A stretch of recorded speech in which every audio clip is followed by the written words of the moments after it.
Valérie, bonjour. Bonjour Brigitte, bonjour Paul. Bonjour Valérie. Eh bien, on vous écoute. Comment ça se passe? Oui, alors ça se passe, je trouve que le sujet est très intéressant et pas léger, mais ça amène chez moi beaucoup d'humour en fait, ouais. voilà, et de réflexion, parce que c'est vrai qu'avec mon mari, on est mariés, on est ensemble depuis 6 ans, et je trouve qu'on est vraiment différents, mais ça n'est pas pour nous quelque chose de rédhibitoire dans notre relation, parce que on a appris à se connaître, et au final, on a parlé de nos différences, et qui parfois peuvent nous agacer en fait. Je vais vous donner un exemple. Moi, parfois, quand il fait la cuisine, il va se mettre à cuisiner, donc, et il va rester devant la cuisinière. Devant l'eau des pâtes, en attendant qu'elle bout. Alors, c'est un peu ça. Et moi, je me dis... Alors, bon, il va un peu regarder son portable, ses TikTok, mais moi, pendant ce temps, j'aurais... fait partir une machine, que sais-je, enfin, j'aurais fait d'autres choses. Oui, et quand vous revenez, il n'y a plus d'eau, il n'y a plus d'eau dans la casserole. Alors, exactement. Alors, finalement, en parlant avec lui, parce que je lui dis, tu peux pas faire autre chose. Il me dit, je fais autre chose, je regarde mon portable. Pour moi, c'est pas forcément utile pour la maison. Mais j'ai compris que moi, je m'éparpille. Et au final, il y a des choses qui se font pas vraiment très bien, mais qui me conviennent. Alors que lui, il est beaucoup plus cloisonné, séquencé. Et finalement, il fait une tâche après l'autre. Et c'est quasiment parfait, quoi, à la fin. Donc, au début, ça m'énervait. Mais maintenant, j'ai compris que je pouvais faire un peu comme lui, parce que ça équilibrait, quoi. À la limite, c'est pas utile de faire un peu comme lui. Je veux dire, c'est juste d'accepter que c'est deux méthodes différentes et qu'il n'y en a pas une qui est meilleure que l'autre. Voilà. C'est deux manières différentes de fonctionnement. Mais si ça vous embête de temps en temps et que vous avez envie d'être plus efficace parfois, d'aller parfois un peu plus au bout des choses, voilà, vous pouvez apprendre. Mais c'est ça. C'est le contact de l'autre. On apprend en effet. Alors c'est pareil. Il y a un truc qui m'agace au plus haut point, parce que moi je suis très sensible et même hyper sensible en fait. Donc j'ai tendance à exprimer mes sentiments énormément. Et lui... Seriez-vous une femme, Valérie?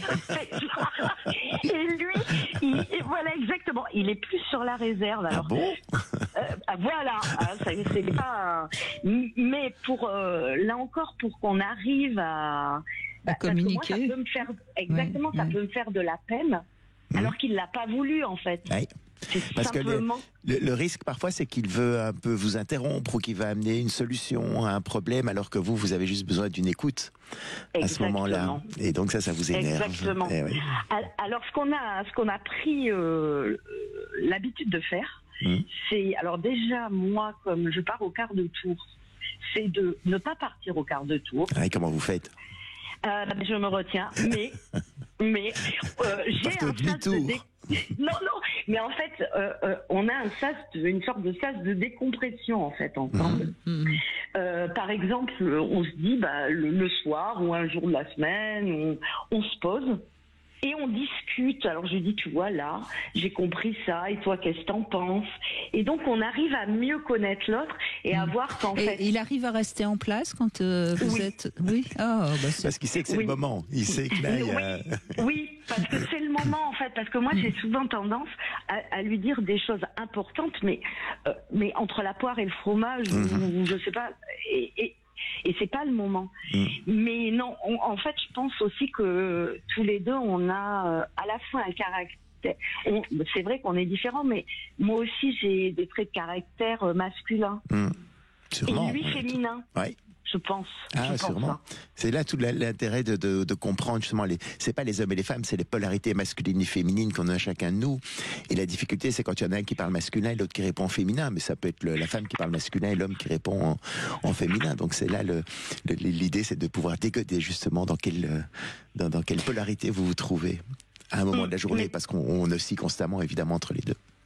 Oui, parce que et c'est quand même pas facile.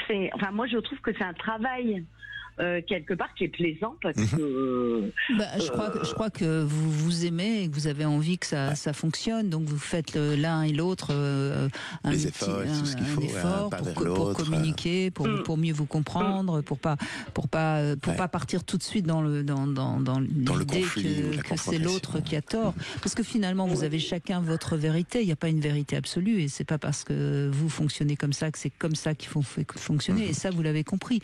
Donc vous êtes mais en effet, il y a des différences et c'est pour ça qu'on sourit avec Paul, parce qu'en vous entendant, on voit bien qu'on est en plein dans le sujet. Oui. Alors il y a autre chose aussi. Moi, je suis beaucoup dans l'anticipation. Alors ça, je sais pas si c'est féminin. C'est assez féminin, oui. Ah oui, d'accord. Dans l'anticipation, puis de choses. Qui ne vont peut-être pas spécialement se passer, d'ailleurs. Mais on en revient, vous savez, Valérie, on en revient toujours au besoin qu'ont les femmes d'être dans l'émotionnel. Et anticiper, c'est émotionnellement se projeter. L'homme est plus dans l'action, donc il n'a pas besoin de se projeter, il agit. En fait, aussi, en masculin, on pourrait dire qu'il n'y a jamais de problème. Pourquoi ? Parce qu'un problème passé est passé, donc c'est plus la peine de revenir dessus. Un problème présent, j'essaie de le résoudre tout seul, donc je n'en parle pas. Et un problème futur, on verra bien s'il arrive dans le futur, mais c'est pas la peine de commencer à se crêper le chignon pendant des heures pour savoir ce qui pourrait se passer dans 5 ans quand j'ai pas encore tous les éléments en compte pour prendre une décision. Donc vous voyez, en fait, en masculin, tout va bien. Oui, tout va bien. Voilà. Et ça, c'est vrai que c'est frustrant pour ça peut être frustrant pour vous, parce que en féminin, l'idée de parler d'un problème n'est pas spécialement pour avoir la solution, mais c'est pour exprimer son ressenti, ses émotions, pouvoir anticiper, pouvoir rêver, voir un peu ce qui va se passer, se préparer, tout ça. Voilà. C'est ça. Et il y a quelque chose aussi, par contre, où là, moi, je pourrais pas faire d'efforts. Ça, c'est sur les valeurs. Ouais. C'est-à-dire que moi, j'ai certaines valeurs qui sont fortes. Comme lui, il les partage, en fait. Tout le reste, on prend souvent la phrase d'une de nos filles qui dit finalement, est-ce que dans 1 an, sur ça, cette boutique, on y pensera encore et donc on le zappe, parce que c'est vrai que c'est pas... Finalement, c'est dommage de gâcher une relation alors qu'elle a des fortes valeurs pour des choses comme ça. Mais par contre, il y a... alors moi, je suis pas un exemple parce que j'ai 3 mariages. Mais là, j'y arrive parce que je sens que les valeurs, elles sont fortes, quoi. Vous avez des valeurs communes. Oui. Un socle commun, il faut ça. Oui. Mais vous avez raison, ça fait partie des grands piliers d'un couple quand les valeurs sont communes. Forcément.